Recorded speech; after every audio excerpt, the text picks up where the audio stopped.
Basically, I was a sprinter when I was coming up, and I loved anything that has speed. Around 2009, I decided to do an experiment. It was biomechanics, and I thought we were a little bit behind in that. It was an experiment that made me become a coach after that. Peter Gatana is my coach. He used to run.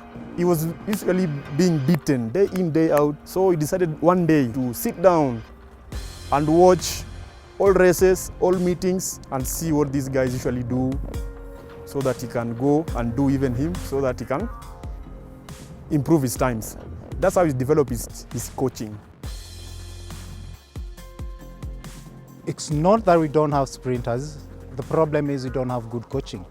And most of the coaches lack the science know-how. The science part of it mostly is about the force that is applied, the angle that you use, and how to train the right muscles. The force is the physics, the muscles is the biology, and chemistry is what you need in recovery, in making you run faster.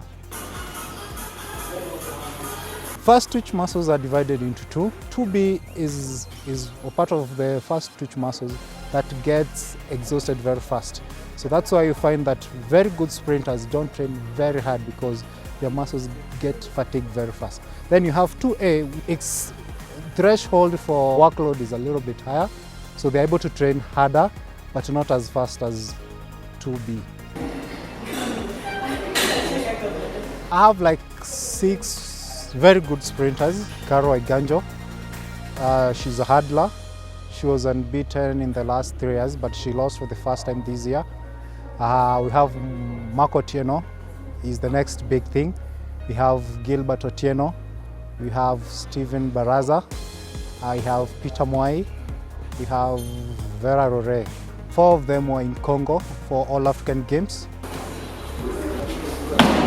The most talented athletes have bad attitude. I'm looking for good talent, and with good attitude, I want to develop them. I want to create a brand of Kenyan sprinting. So the athlete must be teachable. The talent is there. It's only that we are not able to identify these talents early. If we can identify them, then we develop them to become world class, have a good project that is funded well, or having partners with us. It's going to be wonderful. The main challenge in even our sprinters is they do not believe they can make it. We are trying to change the mentality first, then we incorporate our training regimes that is more advanced, that can match the world-class sprinters. Then after that, we'll develop them slowly. Like in 3 or 4 years, they'll be world-class. We want to have at least four sprinters in Olympics for exposure, at least make them reach the semis. 2020, we want to compete with the Americans and the Jamaicans. The federation doesn't do much to support even the long distance. We have like to develop ourselves.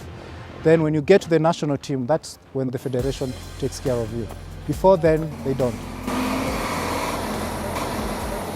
It has been a long time since we had someone in Olympics doing 100 meters. I have a systematic program that I'm developing for Rio.